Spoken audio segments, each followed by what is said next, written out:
আজকে পশ্চিমা ইউরোপ আমেরিকার সবচেয়ে বড় ষড়যন্ত্র হলো মুসলমানদের ঈমানকে ধ্বংস করার জন্য তারা দুটা জিনিসকে বেছে নিয়েছে। এক নাম্বার হলো নারীদেরকে উলঙ্গ করে রাস্তায় বের করে দিয়েছে, আর তাদের সংস্কৃতি উলঙ্গ সিনেমা নাটকগুলো তো আমাদের সামনে ছড়িয়ে দিয়েছে। সিনেমা ঢুকায় দাও, সংস্কৃতি ঢুকায় দাও, ওদেরকে উলঙ্গ করে ঘর থেকে বের করো, ঈমান আপনা আপনি আউট হয়ে যাবে। তারা তাদের সমস্ত যে পরিকল্পনাগুলো, তাদের যে ষড়যন্ত্রগুলো, সেই ষড়যন্ত্র ইউরোপ আমেরিকা ফেল না পাস? পাস। আমার মা এগুলোকে লুফায় নেওয়া যাবে না। আপনি যখন ছোট শিশু, বাবা আপনাকে কন্ট্রোল করবেন, বিয়ের আগ পর্যন্ত বাবার নিয়ন্ত্রণে আপনি থাকবেন, আপনার সম্মান আছে। অবশ্য আপনি একজন কন্যা হিসেবে আল্লাহ তাআলা আপনাকে অনেক দাম দিয়েছেন। প্রত্যেক পিতামাতার দায়িত্ব ওই কন্যাদের উপরে আছে না নাই বলেন? আছে। কন্যা হিসেবে এমন সম্মান, স্ত্রী হিসেবে সম্মান, মা হিসাবে যে সম্মান দেওয়া হয়েছে, পৃথিবীর কোন ধর্মে এমন সম্মান দেয় নাই। পৃথিবীর কোন ধর্মে আপনি এমন সম্মান পাবেন না। আমার আল্লাহ তাআলা বললেন, আমি জান্নাতটা কোথাও রেখে দেই নাই, জান্নাতের অ্যাড্রেসটা আমি রেখে দিয়েছি মার পায়ের নিচে। জোরে কোন সুবহানাল্লাহ। এরপরও মায়েরা কয় ইসলাম নারীকে ঠকাইছে, ইসলাম নারীকে ঠকাইছে। সম্পদ বেশি পায় পুরুষ না মহিলা? ভালো করে বলবেন। পুরুষ বেশি পায় না মহিলা বেশি পায়? বাবার সম্পত্তি ছেলে পায় 2 বিঘা, মেয়ে পায়, তাহলে বেশি পাইলো কেমনে? হ্যাঁ, আয় আছে কিন্তু ব্যয় নাই। আয় আছে কিন্তু, আর পুরুষের কি আয় আছে, যা ব্যয় আছে তার চাইতে বেশি। খেলে হিমশিম খায়, খেলে হিমশিম খায়, মাথা গরম। ঠিক কি না? পুরুষের মাথা গরম, ক্রয় ক্ষমতার বাইরে চলে গেছে। 110 টাকা ডলার ছিল, 117 টাকা হয়েছে আজকে। বরকত, তাই না? মানে 117 টাকা গুনতে হবে $1 নিতে। দিন দিন বরকত হচ্ছে আমাদের। আফগানিস্তান যুদ্ধ বিধ্বস্ত একটা দেশ, সেই দেশের ডলারের মানটা তারা, টাকার মানটা তারা কত উন্নত করেছে। মাত্র 60 টাকা দিলে পরেই তাদের 60 টাকা $1 পেয়ে যায়। কিন্তু আজকে আমরা গণতন্ত্রের কথা বলি, আজকে আমরা স্বাধীনতার কথা বলি, এত কিছু বলতেছি, আমরা মুক্ত হয়েছে, স্বাধীন হয়েছি, মানবতা অর্জন করেছে, কত কি করেছে, কিন্তু দুর্নীতিতে আমরা কি সাধারণ না চ্যাম্পিয়ন? আলহামদুলিল্লাহ। যেরকম নাউজুবিল্লাহ, যেরকম নাউজুবিল্লাহ। তাহলে পুরুষের আয় যা আছে তার চেয়ে ব্যয় কম না বেশি? কিন্তু মেয়েদের আয় আছে কিন্তু ব্যয় নাই, যা হয় তাই থেকে যায়। এদিক থেকে পুরুষের চাইতে মেয়েদের সম্পদ কম না বেশি? বেশি। মেয়েরা স্বামীর কাছে পায়, মেয়েরা ছেলের কাছে পায়, মেয়েরা বাবার কাছে পায়, মেয়েরা মার কাছে পায়, সবগুলো এক জায়গায় হয়ে যায়। আবার মোহরানার টাকা একসঙ্গে পায়, না দিলে খালি খোটা মারে, দিবি কোন দিন? আস্তে কয়, আস্তে কয়, ঠিক কি না? আমরা আবার কৃপণ হই, বিয়ে করতে গেছি ভালো কথা, মোহরানার টাকা বাকি রাখি। কেমন বাকি জানেন? 10,03,301 টাকা মোহরানা ধার্য করিয়া, তোর মধ্যে নাকফুল বাবদ 301 টাকা পরিশোধ করিয়া, বাকি টাকা ফাঁকি দিয়া। আছে না নাই? আচ্ছা, এরকম ব্যবসা কি করবে বলেন তো? 10 লক্ষ টাকা হচ্ছে লেনদেন, সেখানে দিছে মাত্র কত? আচ্ছা, এটা কি কোনো লেনদেন হলো? কত ডাউন পেমেন্ট তো অন্তত 50% দেওয়া দরকার, তাও দেয় না। এটা কিন্তু ফরজ কাজ, এটা দেওয়া উচিত। আবার কিছু মেয়ের বাপরা আছে ডাকাত। কি কিছু ডাকাত আছে না? মোহরানা ধার্য করে কত জানেন? 50 লক্ষ টাকা, যেন জীবনে তুই তালাক দিতে না পারিস। এরকম সন্ত্রাস কিছু বাপ আছে না নাই? সন্ত্রাসী না, এটা সন্ত্রাসী না? কেন এটা হবে? এটা জালেম, এটা জুলুমের কাজ। এটা যে পাত্র বিয়ে করতে যাচ্ছে তার যে সমর্থ হবে, সেই সমর্থ অনুযায়ী মোহরানাটার যেন এটা হাস্যকর না হয়। এটা একটা মরণ, এটা এমন একটা পরিমাণ হওয়া উচিত যেন এটা কি হয়, এটা সম্মানজনক যেন একটা মানে পরিমাণ নির্ধারণ করা হয়, এটা যেন হাস্যকর না হয়। এই 2 টাকা দিয়ে না, তা না, সম্মানজনক একটা ব্যালেন্স রেখে এমন একটা মরণা ধার্য করা উচিত। তাহলে মরণের টাকাটা থেকে যায়, উপহারের কিছু থেকে যায়, সোনা থেকে যায়, রূপা থেকে যায়, তারপরে বাবার কাছ থেকে যায়, মার কাছ থেকে যায়, ছেলের কাছ থেকে যায়, স্বামী থেকে, সব থেকে যায়। আর ছেলের কি হয়? আচ্ছা, ছেলের কি হয়? খরচ হয়ে যায়। তাহলে সম্পদ বেশি জমা হলো কার? মেয়ের। এরপরে মেয়েরা কয় আমাদের ঠকাইছে। কেন ঠকাইছে? যে বলে ভাই পাই 2 বিঘা, আমরা পাই 1 বিঘা। কিন্তু আমার মায়ের ওটা চিন্তা করে না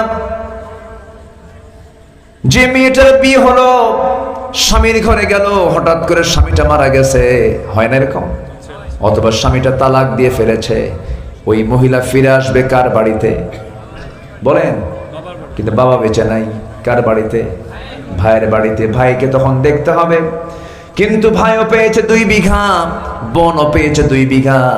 এটা যদি হয়ে যেত তখন ওই ভাইটা বলতো তুই 2 বিঘা নিয়েছিস, আমিও 2 বিঘা পাইছি, সমান সমান, আমি তোরে দেখবো না।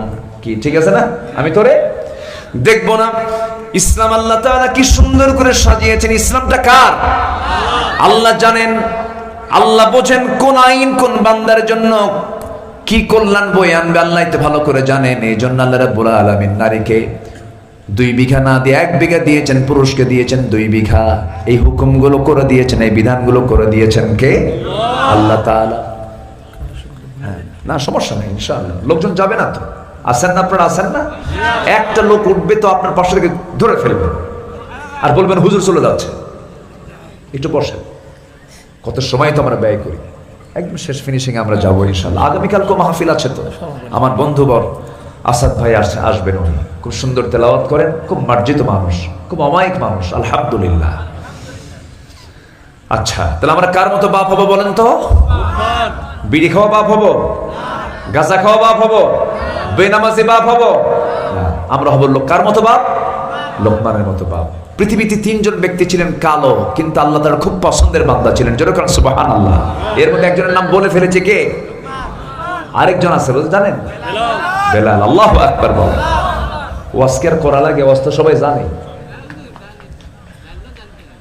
জি আমার বন্ধুগণ, সেই লোকমান ওয়াজ করেছেন, সন্তানকে 13টা নসিহত দিয়েছেন। আল্লাহ বললেন লোকমান, আমি তোর ওয়াজ আমি নিজেও পছন্দ করলাম। কার ওয়াজ পছন্দ করেন আল্লাহ? কার ওয়াজ বলেন? ইয়া বুনাইয়া, কি আয়াতটা হলো ওয়াইদ ক্বালা লুকমান লিবনিহি ওয়া হুয়া ইয়াইযুহু ইয়া বুনাইয়া লা তুশরিক বিল্লাহ ইন্নাশ শিরকা লাযুলমুন আযীম ওয়া হুয়া ইয়াইযুহু। মানে তিনি তার সন্তানকে ওয়াজ করছেন। আল্লাহ বলছেন লোকমান, তোর ওয়াজটা আমি আল্লাহ কোরআনে তুলে দিলাম। আমি আব্দুল্লাহ আমিন এই যে ওয়াজ করে যাচ্ছি, আমি হয়তো 20 বছর, 30 বছর, 50 বছর, 100 বছর পর এই নামটা আর থাকবে না, মানুষ ভুলে যাবে। ইতিহাস থেকে হয়তোবা আমার নামটা অনেক সময় থাকবেই না, কিন্তু লোকমান কি ওয়াজ করেছেন, আল্লাহ রাব্বুল আলামিন তাকে কোরআনে তার নামটা অমর করে দিয়েছে। কি ওয়াজটা তিনি করলেন? 13টা নসিহত তিনি দিয়েছেন সন্তানকে, খুব দামি দামি কথা। সন্তানরাও শোনো, তোমরা যারা বাপ আছেন তারাও শোনেন, এগুলো দরকার আছে না নাই? 1 নাম্বার নসিহত করছেন, 1 নাম্বার উপদেশ দিচ্ছেন, ওয়াজ করছেন, ইয়া বুনাইয়া লা তুশরিক বিল্লাহ। 1 নাম্বার ওয়াজ করলেন নামাজের নয়, 1 নাম্বার ওয়াজ করলেন শিরিক করো না, কারণ শিরিক করবেন নামাজ পড়লে কোনো লাভ হবে না। শিরিক করো না। নাম্বার 2 হলো পিতামাতার সেবা করো, পিতামাতার সঙ্গে সুন্দর আচরণ করো। এই পৃথিবীতে প্রত্যেক পিতামাতার সম্মান যদি টিকে থাকতো, সমাজের ভারসাম্য থেকে যেত। কিন্তু আজকে সমাজের ভারসাম্য নষ্ট হয়ে গেছে। তার বড় প্রমাণ হলো সমাজে আজকে বাপ মাগুলো ম্যাক্সিমাম অবহেলিত। যে সমাজের বাপ মা অবহেলিত হবে, সেই সমাজের ভারসাম্য নষ্ট হয়ে যাবে, সেই সমাজ ব্যবস্থা ভেঙে পড়ে যাবে। কে বলেছে? বাড়িধারা, ডিওএইচএস, ওই যে কিভাবে গুলশান বনানী, ওই সমস্ত বড় বড় অভিজাত এলাকায় কে বলেছে সুখী মানুষ বসবাস করে? কে বলেছে? কে বলেছে? আমি আজকে প্রায় 20-25 বছর যাবৎ ঢাকার মসজিদে জুমার নামাজ পড়ে অনেক মুসল্লির সঙ্গে ব্যক্তিগত সম্পর্ক আছে, অনেক মুরব্বী আছেন, মুরব্বী আমার মুসল্লি কিছু আছেন। এক মুসল্লি মুরব্বী এসে আমার চোখের সামনে এসে হাওমাও করে কান্দের বলে, হুজুর সন্তানগুলোকে কেন বড় ডাক্তার বানালাম, কেন বড় ইঞ্জিনিয়ার বানালাম, যদি কোরআনওয়ালা বানাতাম জীবনটা আমার ধন্য হয়ে যেত। হুজুর ডাক্তার বানিয়েছি, ইঞ্জিনিয়ার বানিয়েছি, মাসে মাসে হাজার হাজার টাকা আমাকে পাঠায় দেয়, কিন্তু বুড়া মানুষ, আমার তো এখন টাকার প্রয়োজন না, আমার এখন খেদমতের প্রয়োজন। সন্তানগুলো খেদমতের টাইম পায় না, বউ বাচ্চাকে নিয়ে অন্য জায়গায় থাকে, আমরা বুড়া বুড়ি এক জায়গায় থাকি। কিন্তু আল্লাহ বলছেন বুড়া বয়সে টাকা দাও না, খেদমত করো। আজ থেকে কি করো, কি করো, কি করো? খেদমত করো। কাজের মানুষকে দিয়ে করো না। তোমার মা যেমন তোমার খেদমত করেছে, তোমার বাবা যেমন তোমার খেদমত করেছেন, সেবা শুশ্রূষা দিয়েছেন, একটু জ্বর হয়েছে, টেনশনে বাপ মরে যায়, মা মরে যায়, সারা রাত ঘুম পারে না। আমার মা একদিন বলছে, বাজান রে তোর ছোট্টবেলা একদিন জ্বর হলো, ঘুমটা নাই, মনে হয় তোর খিচুনি উঠলো বাজান, তোর অসুখটা কমে না, জ্বরটা কমে না, এই রাত্রে আমি কোথায় চলে যাব? ও বাজান তোর জন্য আমি সেজদায় পড়ে কাঁদলাম, সেজদায় পড়ে কেঁদে আল্লাহর কাছে বললাম, আল্লাহর ফয়সালের বাজান, আল্লাহ তোর জ্বরটা কমায়া দিলেন। এই যে মায়েরা দোয়াগুলো করেন, মারা যে এত সন্তানকে মহব্বত করেন। আমার মা বুড়া হয়ে গেছেন গত বছরের কথা, মাহফিল শেষ করলাম এক জায়গায়, মাহফিল শেষ করে রাত 2টার দিকে মাকে ফোন দিলাম। একটা বার ফোন দিয়েছি, মা চট করে ফোনটা ধরে ফেলেছেন। বললাম, মা আজকে আসতেছি, তোমাকে দেখবো আমি, আয়। কি খাবি বাজান? আমার পছন্দের খাবার মার জানা আছে মা, আমার যে পছন্দের খাবারটা তুমি সেটা প্রস্তুত করবে মা। খাবারটা প্রস্তুত করলেন, সুন্দর করে রান্না বান্না করলেন। হঠাৎ করে ফোন দিয়েছি, কোনো বিরক্তি নাই, বুড়া মানুষ। দরজায় গিয়ে নক করলাম, বিদ্যুৎ গতি ফেল, দরজা খুলে বলে, বাজান তুই যখন ফোন দিয়েছিস সেই সময় থেকে আমার কোনো ঘুম নাই। এই বুড়া বয়স মা যদি সন্তানকে এতটুকু মহব্বত করেন, এই মহব্বতটা আপনি বইয়ের কাছে পাবেন না, আপনি অন্য কোনো ব্যক্তির কাছে পাবেন না। মা তার সন্তানকে যে ভালোবাসেন, সেই ভালোবাসার মধ্যে কোনো খাত নাই। এই ভালোবাসা হলো ন্যাচারাল ভালোবাসা। আপনি হাজার দোষ করবেন, মা কারো কাছে বলবে না। যদি কেউ বলে, আমি শুনলাম আপনার ছেলে নাকি কেমন করে, না আমার ছেলে খুব ভালো, গাঁজা খেলে কয় না, গাঁজা খায় না। এই পৃথিবীতে একজন মানুষ সন্তানের দোষ, একজন মানুষ আরেকজন মানুষের দোষকে গোপন করে, তারা হচ্ছে মা তার সন্তানের দোষকে গোপন করে। আল্লাহু আকবার বলেন। সন্তানকে নসিহত দিচ্ছে, বাবা শিরিক করবি না, শিরিক করলে পরে কার হক নষ্ট হয়? পিতামাতার সঙ্গে খারাপ আচরণ করবি না, পিতামাতার সঙ্গে খারাপ আচরণ করলে বাপ মার হক নষ্ট হয়, হক নষ্ট করিস না। কি সুন্দর ওয়াজ। নাম্বার 3 হচ্ছে, ওই বাপ মা যদি ইসলাম বিরোধী কোনো কথা বলে, সেই সময় তোমরা তার আনুগত্য করতে পারবে না, তবে সুন্দর আচরণ করবা। নাম্বার 5 হলো, সন্তানকে আল্লাহর বরত্ব প্রকাশের ওয়াজ করবা। সন্তানকে আল্লাহর বরত্ব প্রকাশের জন্য তিনি বললেন, ও আমার সন্তানরা, আমার আল্লাহ কিন্তু অনেক বড়, তিনি এমন বড়, যদি জমিনের কোথাও লুকানো থাকে, সামান্য একটা কি বলে, যেটা চোখে দেখা যায় না, এমন জাতীয় জিনিস কোথাও যদি লুকানো থাকে, তাও আল্লাহ তাআলা দেখতে পান। ইন তাকু মিসকালা হাববাতিন মিন খারদালিন ফাতাকুন ফি সাখরাতিন আও ফিস সামা। আল্লাহ রাব্বুল আলামিন কি সুন্দর করে বলছেন, লোকমানের ওয়াজটাকে তুলে ধরছেন। ও আমার সন্তানরা, আল্লাহর বরত্ব প্রকাশ করতে কৃপণতা করবে না। নাম্বার 6 হলো, ইয়া বুনাইয়া কিমিস সালাহ, হে আমার কলিজার টুকরা সন্তান, নামাজ কায়েম করবা। 6 নম্বরে, কয় নম্বরে? 6 নম্বরে। 7 নম্বর হলো, ওয়া'মুর বিল মারুফ, সৎ কাজের আদেশ দিবা, অসৎ কাজের বাধা দিবা। নাম্বার 8। নাম্বার 9 হলো, ওয়াসবির আলা মা আসাবাক, বিপদে মুসিবতে ধৈর্যের পরিচয় দিবা। মাহফিলে বসা আগে না ধৈর্য আগে? মসজিদে যে নামাজ আগে না ধৈর্য আগে? বিয়ে সংসার করা আগে না ধৈর্য আগে? বিয়ে করছে, স্বামী স্ত্রী গন্ডগোল লেগে গেছে, তালাক সকালেও মারে বিকালেও মারে, সংসার কে আসে না গেছে? জোর করে থাকে, ঠিকই সংসার না জেনার সংসার? জেনার সংসার হয়ে গেছে। এই জন্য বিয়ে আগে না ধৈর্য আগে? ব্যবসা আগে না ধৈর্য আগে? নেতৃত্ব আগে না ধৈর্য আগে? সবকিছুতেই ধৈর্য আগে দরকারে। সন্তানকে বলছে কলেজার টুকরা সন্তান, বিপদে ধৈর্য ধরবা। ওয়ালা তামশি ফিল আরদি মারাহা, জমিনে অহংকার করে চলবে না। নাম্বার 10। নাম্বার 11 হলো অহংকার দেখাবে না। নাম্বার 11 হলো দম্ভ ভরে চলবে না। ওয়ালা তুসাইর খাদ্দাকা লিন-নাস ওয়ালা তামশি ফিল আরদি মারাহা। নাম্বার 12 হলো চলাফেরার মাধ্যমে, চলাফেরার মধ্যে কোন প্রকার অহংকার যেন প্রদর্শন না হয়। নাম্বার 13 হলো যখন তুমি কথা বলবে নম্র স্বরে কথা বলবে। ইন্না আনকারাল আসওয়াত লা সাউতিল হামির, কারণ উচ্চ আওয়াজে কথা বলে গাধা। গাধার আওয়াজ শোনেন নাই সবাই? ছোট হয় না বড় হয়? বড় হয়, কিন্তু আওয়াজের মধ্যে কোনো সৌন্দর্য নাই, কর্কশতা বেশি। আল্লাহ তার এই প্রিয় বান্দাকে দিয়ে পৃথিবীর সকল মানুষকে লোকমানের মতো বাপ হওয়ার জন্য পরামর্শ দিচ্ছেন। আমরা সবাই কার মতো বাপ হব? আজ তো কার মতো বাপ হব? দাউদ আলাইহিস সালামের মতো পরিশ্রমী হব। লোহা পিটায় তিনি জীবিকা নির্বাহ করতেন, লোহা পিটাতেন তিনি। আল্লাহ তাআলা তার জন্য লোহাটাকে কাদার মতো নরম বানিয়ে দিয়েছিলেন। তিনি আল্লাহকে বলছেন, আল্লাহ আমাকে একটা কর্মসংস্থানের ব্যবস্থা করে দাও। আল্লাহ তাআলা তার জন্য লোহাটা নরম বানিয়ে দিয়েছিলেন। জোরে বলুন সুবহানাল্লাহ।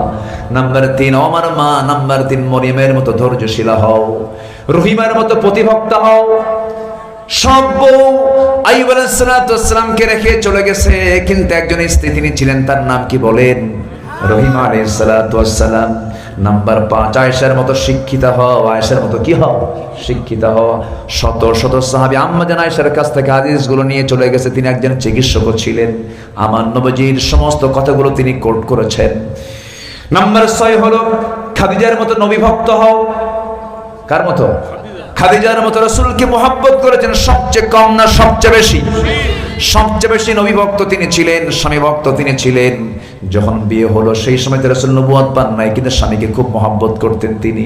যখন তিনি বিয়ে, তার স্বামী নবীর সাথে যখন মুহাম্মদ বিন আব্দুল্লাহর সঙ্গে যখন বিয়ে হয়ে গেল, মক্কার সবচেয়ে দুর্বল মানুষ, গরিব মানুষ হচ্ছেন আমার নবী। আর মক্কার সবচেয়ে ধনী মহিলার নামটা কি বলেন? বলেন কে কে? খাদিজা। কিন্তু দেখেন স্বামীর প্রতি কি ভক্তি, কি সম্মান শ্রদ্ধা। যখন বিয়েটা হয়ে গেল, বিয়ে হওয়ার সঙ্গে সঙ্গে মক্কার সমস্ত ধনী মানুষরা বলে ফেললো, খাদিজা তুমি একটা কাজ করলা নাকি? গরিব একটা যুবক তুমি তাকে স্বামী বানালা। কত ধনী ধনী যুবকরা ছিল। আম্মাজান খাদিজার কানে যখন সংবাদটা চলে গেছে, তিনি সমস্ত ধনীদেরকে ডাক দিলেন। সেই সময় তো পর্দার আয়াত নাজিল হয় নাই। সব ধনীদেরকে এক জায়গায় করলেন, এক জায়গায় করে বলছেন, ও মক্কার ধনকুবেরা, আমার স্বামীর সম্পর্কে তোমরা কি ক্লেম দিচ্ছ আমি বুঝতে পেরেছি। আমার স্বামী নিয়ে আমি তোমাদেরকে 4টা প্রশ্ন করব, তোমরা জবাবটা দেবে। নাম্বার 1 বলো তো আমার স্বামীর বংশটা কেমন? শ্রেষ্ঠ বংশ কুরাইশ বংশ। নাম্বার 2 আমার স্বামীর চেহারা কেমন? মক্কার মুহাম্মাদের মতো চেহারা মক্কা শুধু নয় গোটা দুনিয়াতে এমন সুন্দর চেহারার কোনো মানুষ আমরা দেখি নাই। নাম্বার 3 হলো চরিত্র কেমন? সবাই বলে ফেলতেছে এই মুহাম্মদ কখনো মিথ্যা কথা বলে নাই, আমরা তার নাম দিয়েছি আল আমিন। এই মুহাম্মদ আমাদের খেয়ানত করে না, আমরা তার নাম দিয়েছি আস-সাদিক আল আমিন। আমরা জানি এই মুহাম্মাদের চাইতে উন্নত চরিত্রের মানুষ এই মক্কা নগরে আর দ্বিতীয়টা নাই। এবার তিনি বলছেন নাম্বার 4 আমার স্বামীর সম্পদ কেমন? এবার গলা ঝাড়া দিয়ে সব বলতেছে, এই জন্যই তো মানা করছি, তার টাকা পয়সা নাই। এবার তিনি বলছেন শোনো, বংশ টাকা দিয়ে কেনা যায় না, চেহারা অর্জন করা যায় না। চেহারাটা কে দেন? আল্লাহ দিয়ে দেন। চেহারায় বান্দার কোনো হাত নাই। কার হাত? আমার স্বামীর চেহারা সুন্দর, আমার স্বামীর বংশ সুন্দর, আমার স্বামীর চরিত্র সুন্দর। চরিত্র তো কেউ কিনতে পায় না, চরিত্র অর্জন করতে হয়, চরিত্র নিজের মধ্যে যোগ্যতা ফিরে আনতে হয়। আমার স্বামীর চরিত্র সুন্দর, আমার স্বামীর বংশ সুন্দর, আমার স্বামীর চেহারাও সুন্দর, আমার স্বামীর টাকা নাই পয়সা নাই, এই তো তোমরা চিন্তা করতেছো। তোমরা সাক্ষী থাকো, আমি খাদিজা এই মুহূর্তে বললাম আমার স্থাবর অস্থাবর সমস্ত সম্পত্তি এই মুহূর্তে আমি আমার স্বামী মুহাম্মদকে দিয়ে দিলাম। যেরকম সুবহানাল্লাহ। জীবন দিয়ে সম্পদ দিয়ে রাসূলকে মুহাব্বত করেছেন আম্মাজান খাদিজা। রাসূল যখন নবুয়ত পেয়েছেন, নবুয়ত পেয়ে এসে বলছেন খাদিজা আমি আল্লাহর নবী, তোমার কি পছন্দ হয় নাকি? সঙ্গে সঙ্গে খাদিজা বলছেন স্বামী আমার 15টি বছর ধরে দাম্পত্যময় জীবন চালালাম, আপনি যার মুখে আমি একটা মিথ্যা কথা বলতে শুনি নাই। আপনি এতিমের পাশে দাঁড়ান, অসহায়ের পাশে দাঁড়ান, বিধবার পাশে দাঁড়ান, আপনি মিথ্যা কথা বলেন না, আপনি কাউকে ঠকান না। অবশ্যই আপনি আল্লাহর নবী হবেন, কোনো সন্দেহ নাই। সুন্দর করে হাতটা রেখে কালিমা পড়লেন, লা ইলাহা ইল্লাল্লাহু মুহাম্মাদুর রাসূলুল্লাহ সাল্লাল্লাহু আলাইহি ওয়াসাল্লাম। খাদিজার মতো নবী ভক্ত হও। নাম্বার 7, সুলাইমানের মতো ন্যায়বান শাসক হও। সুলাইমান বিচার করেছেন মানুষ দেখে না, আইন দেখে। বলেন, মানুষ দেখে না, আইন দেখে। আইন বিচার করতে হবে ব্যক্তি দেখে না, আইন দেখে। আমার দেশে বিচার হয় আইন দেখে না ব্যক্তি দেখে। শুধু আমার দেশ নয়, গোটা পৃথিবীতে আজকে বিচার হচ্ছে ব্যক্তি দেখে না, আইন দেখে, ব্যক্তি দেখে।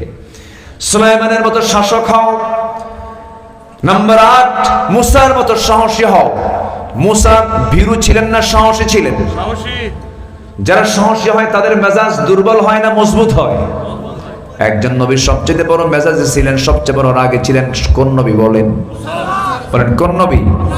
থাপ্পড় মারছেন কোন নবী বেশি? কারে থাপ্পড় মারছেন? হ্যাঁ, মালাকুল মউত তো আরেকজনকে মারছেন, তো ফেরাউনকেও মারছেন। তাও কত বছরে জানেন? 2 বছরে। তাফসীর আসছে কয় বছরে? 2 বছরে। কোলে নিছে, আসিয়া কোলে তুলে দিয়েছেন। কে স্বামী আমার, আপনি বাচ্চাকে আপনি এত ভয় পান? সব জায়গায় মুসা ঘোরে নাকি? কোলে নেন। কোলে নিছে। কোলে নিয়ে চুপ করে থাকলেও হতো, কোলে না নিয়া ওই ঠোঁটটা দিয়া তার গালের দিকে, তার কপালের দিকে নিয়ে যাচ্ছে, চুমো খাবে। নতুন কোলে তো বাচ্চা এমনি উঠতে চায় না। এক তো নতুন কোল, আবার আর কে তো ফেরো। মুসার গালে যখন জোর কইরা স্বৈরাচারী কায়দায় যখন চুমু খেতে উদ্যত হয়েছে, আস্তে করে হাতটা বের করে মারছে একখান থাপ্পড়। এক থাপ্পড় খায়া ফেরন বলতেছে, আসিয়া তাড়াতাড়ি আসো, আমি নিশ্চিত এটাই মূসা। কেন? আমি বুঝতে পারছি কেন। জীবনে আমার এরকম থাপ্পড় কিসমতে জোটে নাই, যে থাপ্পড়টা খাইলাম এরকম থাপ্পড় আমার জীবনে কেউ মারে নাই। আমি একে মেরে ফেলবো। আমি বুঝতে পারছি এটাই নবী হবে। আসিয়া বলছেন, আমার স্বামী এই 2 বছর বাচ্চার থাপ্পড় খায় আপনি সিট হয়ে পড়েন, আর জনগণ যদি এই সংবাদ জানে আপনার প্রতি কি বিশ্বাস থাকবে মানুষের? তাই তো। আসিয়া তুমি এই কথা কাউরে কইও না। আল্লাহু আকবার বলবেন না? কে বাঁচান? আসতে বলবেন না, কে বাঁচান? ইযহাব ইলা ফিরআউনা ইন্নাহু তাগা। হে মুসা, তুমি ফেরাউনের কাছে যাও, কারণ সে সীমা লঙ্ঘন করেছে। উনি বলেন, আল্লাহ আমি যাব, সাহস আছে, কিন্তু জিহ্বা ঠিক নাই। সাহস আছে কিন্তু জিহ্বা ঠিক নাই। কেন? আমার জিহ্বায় জড়তা, কথা বলতে নিয়ে টাইম লাগে, তো করতে টাইম চলে যায়। আল্লাহ তুমি যদি আমাকে ফেরাউনের কাছে পাঠাও এই কালিমার দাওয়াত নিয়া, আগে জিহ্বাটা ঠিক করে দাও। রব্বি ইশরাহ লি সাদরি ওয়া ইয়াসসির লি আমরি ওয়াহলুল উকদাতাম মিন লিসানি ইয়াফকাহু কওলি রব্বি জিদনি ইলমা। তার জিহ্বা ঠিক হয়ে গেছে। এবার বলছেন, যাও। কাল্লা, যাবো তো, আমার কথার মধ্যে সুরটুর কম, আমি ডাইরেক্ট মারি। মুসা কি মারে? ডাইরেক্ট। তো আমার কথার মধ্যে সুরটুর কম। আমার ভাই হারুন আছে, আমার বয়সে বড়, আমার বড় ভাই হারুন, সে সুন্দর কথা বলতে পারে। তো তুমি যদি চাও, আমার ভাই হারুনকে আমি একটু সাথে নিতে চাই। আল্লাহ বললেন, মুসা এমনি এমনি পাঠাবো, যাও। তুমি যেহেতু তাকে সাজেশন দিয়েছো, তাকে সাজেস্ট করেছো, আমি তাকেও নবুয়ত দিয়ে দিলাম, যাও। জোরে বলুন সুবহানাল্লাহ। তাহলে একই ঘরে কয়জন নবী? কয়জন নবী? তাহলে ফেরাউনকে কালিমার দাওয়াত দিতে গেছেন কয়জন নবী? 2 জন নবী এট এ টাইম চলে গেছেন। গিয়ে বলছেন, ফেরাউন, আল্লাহ কইছে নরম সুরে কালিমার দাওয়াত দিবা। দরবারের দরজায় এসে দাওয়াত দিচ্ছে, এই ফেরাউন! এক ধমক মারছে। ফেরাউন বাইরে বের হয়ে বলে, খবর কি হয়েছে? আল্লাহ আমারে কইছে, আসছি, কালিমা পর মুসলমান হওয়া। বলেন তো কথার মধ্যে কোনো সুর আছে? ফেরাউন কয়, তোমার সঙ্গে এটা কে? আমার ভাই মূসা, আমার ভাই হারুন, সে আল্লাহর নবী। তোমার আল্লাহর কাজ নাই, কাম নাই, একই করে 2 নবী পাঠাইছে না?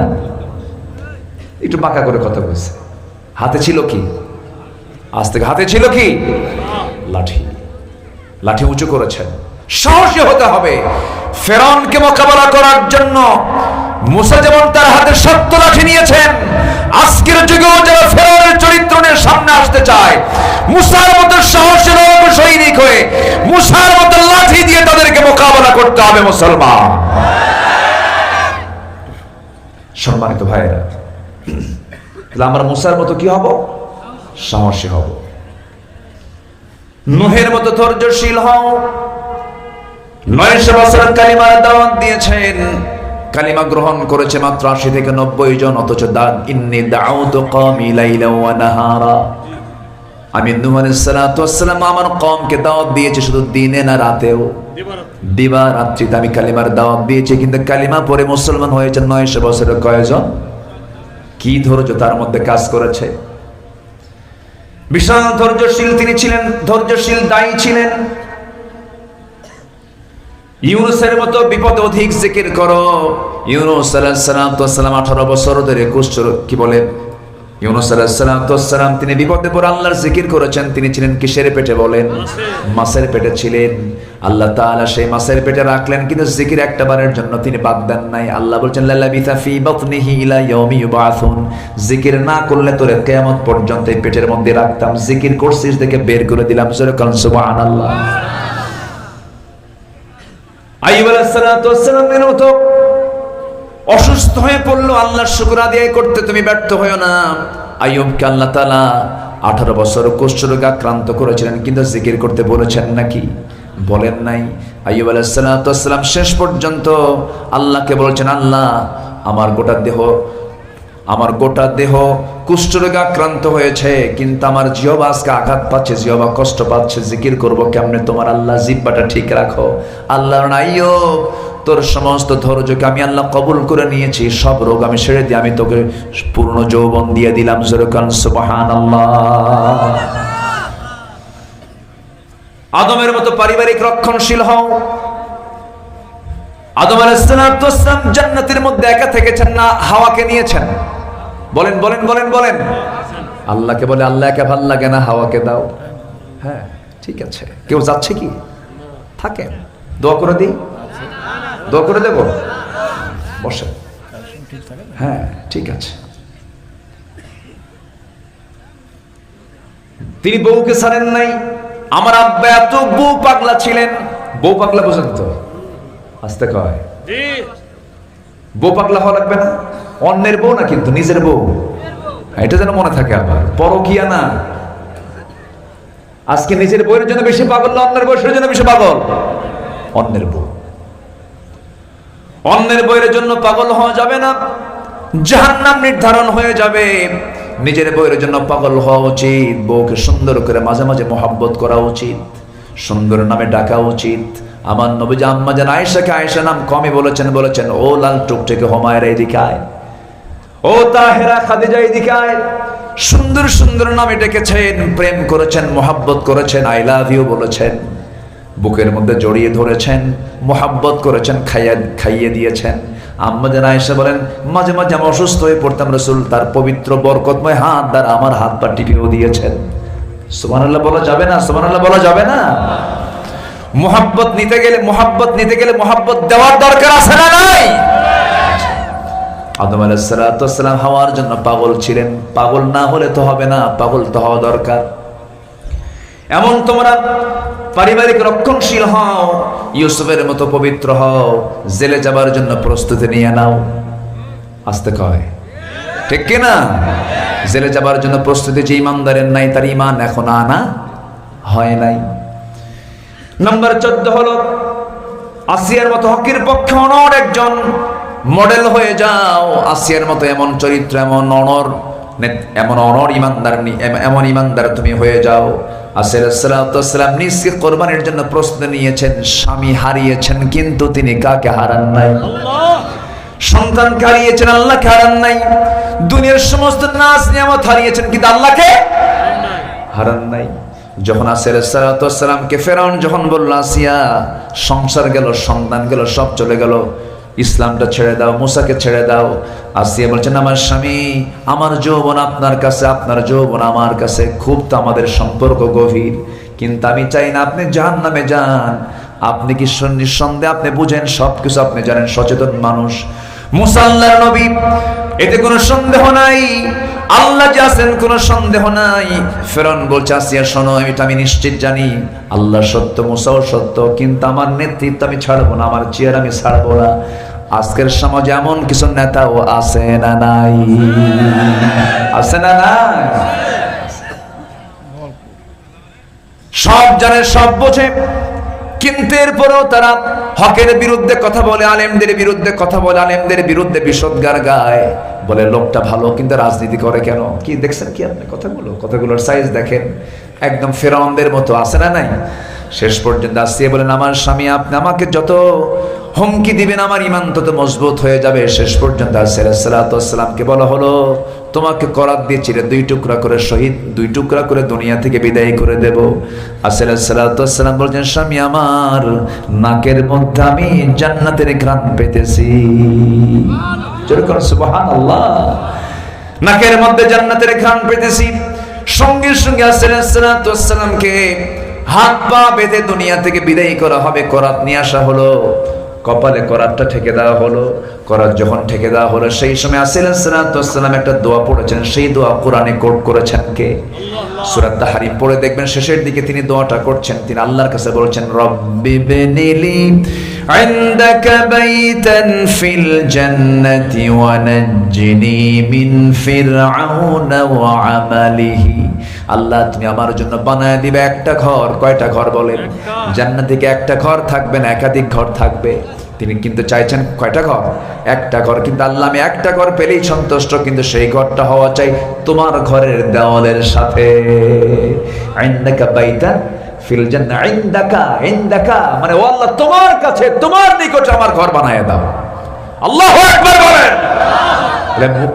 আসিয়া আল্লাহকে দূরে রেখেছেন না কাছে টেনেছেন? আমরা আল্লাহকে দূরে রাখবো না কাছে টানবো? কাছে টানবো।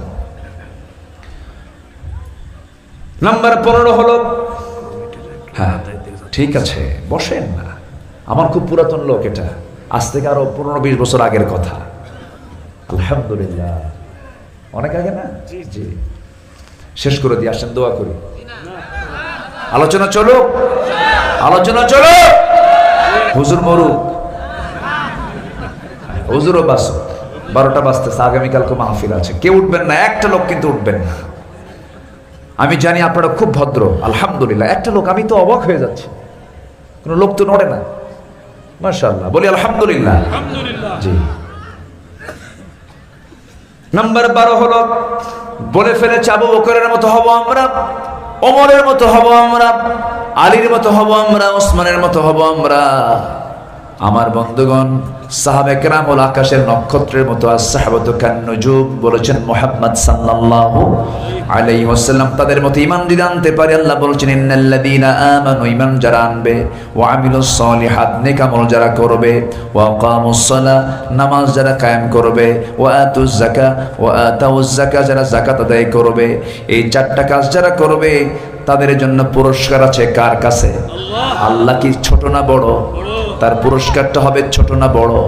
বড় পুরস্কার, যে পুরস্কারের মধ্যে কোনো দোষ ধরার কোনো সুযোগ নাই। আপনি যত খাওয়ান কিন্তু মানুষকে সন্তুষ্ট করতে পারবেন না, মানুষ বলবে এর চেয়ে ভালো খাওয়া খাইছি। কিন্তু আল্লাহ বান্দাকে এমন খাওয়া জান্নাতে খাওয়াবেন বান্দা কখনো কল্পনাও করে নাই। জোরে বলেন সুবহানাল্লাহ। এই 4টা কাজ করবা তুমি, আল্লাহ বলছেন তোমার ভিতর থেকে ভয় দূর করে দেব, চিন্তা দূর করে দেব। তোমার ভয়, তোমার মধ্যে কোনো ভয় নাই, তোমার মধ্যে কোনো চিন্তা থাকবে না। ভয় মুক্ত, চিন্তা মুক্ত করে দিবেন তিনি আমার কে? 5 ওয়াক্ত নামাজ পড়বেন কারা কারা? একটু হাত তুলে দেখান তো দেখি। জোরে বলি ইয়া আল্লাহ, আরো জোরে ইয়া আল্লাহ।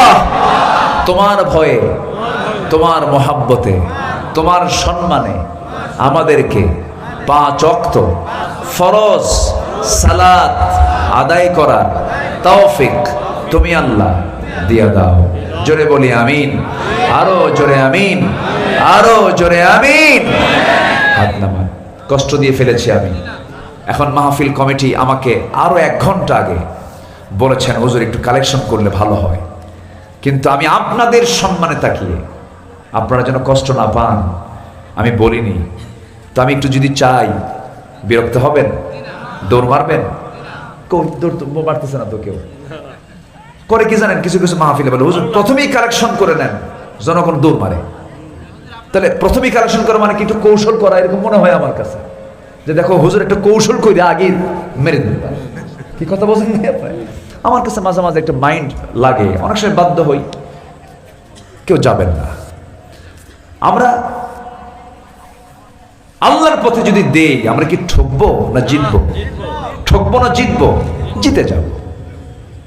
যারা দিতে পারবো না তারা হেরে যাব। আমি অনেক দূর যাব, আমি ঢাকা যাব, কালকে জুমার নামাজ আছে, খুতবা আছে, আমারও তাড়া আছে, আমিও যাব, আপনিও যাবেন, দোয়া হবে। দোয়ার আগ দিয়ে সবার কাছে আমার একটা অনুরোধ, এই মাহফিলটার সৌন্দর্য দেখে আমি খুবই আনন্দিত, আমি খুবই খুশি। এত সুন্দর করে সাজিয়েছে মাহফিলটাকে, বলি আলহামদুলিল্লাহ। একদম সুন্দর স্টেজ থেকে শুরু করে সবকিছু সাজানো গোছানো। আল্লাহ তুমি এই মাহফিল কমিটিকে কবুল করো, মাইকওয়ালাদেরকে কবুল করো। নামাজ পড়ছেন? এশার নামাজ পড়ছেন?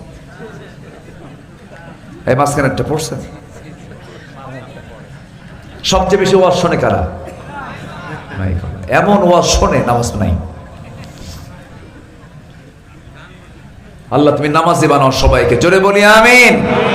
রাগ করলেন? হ্যাঁ, একটু ঠিক হওয়া দরকার না? দরকার তো।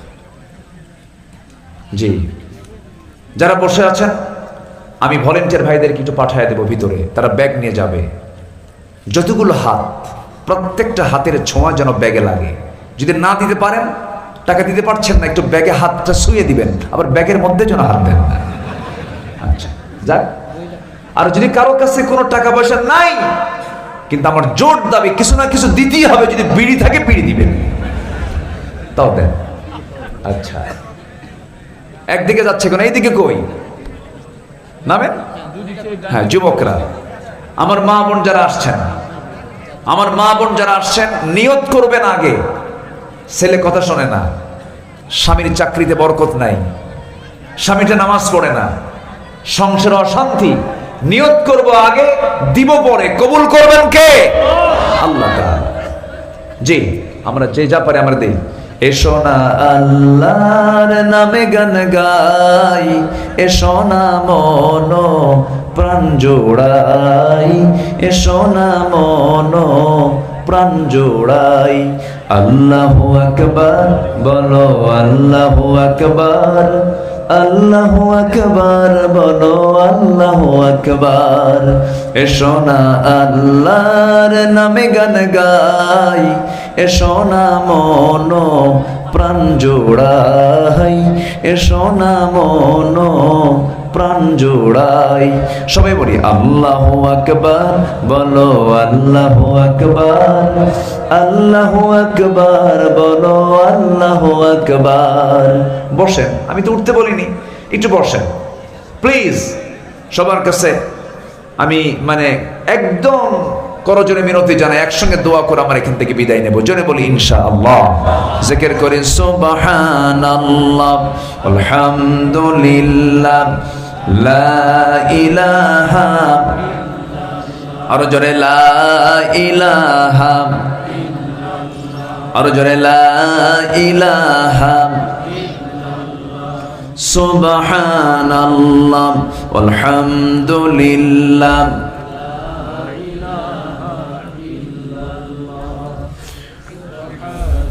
ব্যাগগুলো কোথায়? ব্যাগগুলো তো আসে না তো, ব্যাগগুলো আবার পিছন দিয়ে দৌড় মারবে না তো? হ্যাঁ, ভলেন্টিয়ার সব আমাদের না? হ্যাঁ জি, জিকির করে সুবহানাল্লাহ, আলহামদুলিল্লাহ, লা ইলাহা, লা ইলাহা ইল্লাল্লাহু মুহাম্মাদুর রাসূলুল্লাহ। সুবহানাল্লাহ, আলহামদুলিল্লাহ, লা ইলাহা,